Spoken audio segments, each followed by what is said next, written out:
Tired of spending hours manually fulfilling dropshipping orders and feeling overwhelmed? Let's dive into how to fulfill orders on Shopify using Dsers, making your life easier and your business more efficient. First, log into your Shopify admin panel and click on Orders.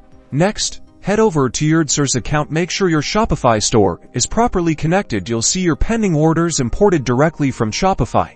Now for the magic. Select the order you want to fulfill and simply click the Fulfill button. Dsers will automatically send the order details to your supplier. Dsers automatically syncs the tracking information from your supplier back to Shopify, keeping your customers informed every step of the way. You can also view the tracking number within Dsers. This tracking information is then automatically added to the corresponding order within Shopify. This keeps both you and your customers in the loop. Dsers offers even more time-saving features, such as automated pricing rules and inventory management. Explore these features to supercharge your dropshipping business. By automating order fulfillment with Dsers, you'll save time, reduce errors, and create happier customers, leading to scalable growth.